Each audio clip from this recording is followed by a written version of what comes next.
అందుకే నేను చూసింది మీ జీవితాల్లో వెలుగు రావాలని చూశాను, ప్రజలకు న్యాయం చేయాలని చూశాను.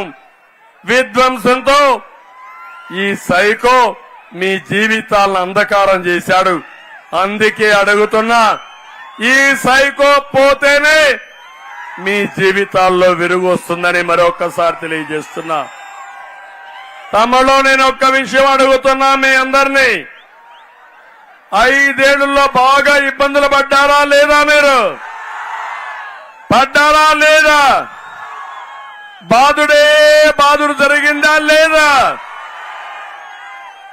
మీకిచ్చింది 10 రూపాయలు, దోచుకుని నిన్న తమిళ్ళు 100 రూపాయలు, అవునా కాదా?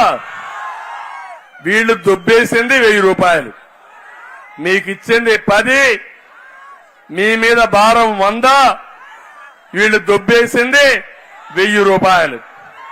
ఈ రాష్ట్రంలో ఎవరైనా డబ్బులున్నాయంటే ఎవరి దగ్గర డబ్బులున్నాయి తమ్ముళ్ళు? ఒక్క సైకో దగ్గరనే డబ్బులున్నాయి, అవునా కాదా?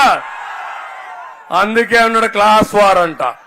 క్లాస్ వార్ కాదు, నీ ప్యాలెస్ కొల్లగొడితే మా పేదవాళ్ల పొట్ట నిండుతుంది, అదే క్యాష్ వార్. చేద్దామా వద్దా? దోపిడీ అరికడతామా లేదా?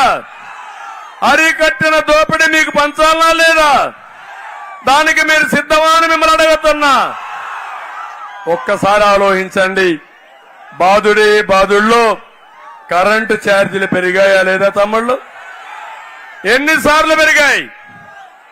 9 సార్లు పెరిగాయా లేదా? నేనున్నప్పుడు కరెంటు ఛార్జీలు పెంచావా? 200 కరెంటు ఛార్జీ ఇప్పుడు ఎంత? 1000 రూపాయలు అయిన, అవునా కాదా?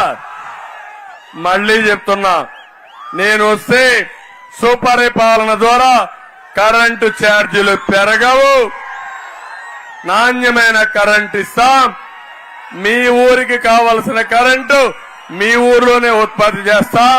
మీ పొలంలో మీ ఇంటి దగ్గర ఉత్పత్తి చేసి మిమ్మల్ని ఆదుకుంటానని మీ అందరికీ హామీ ఇస్తున్నా.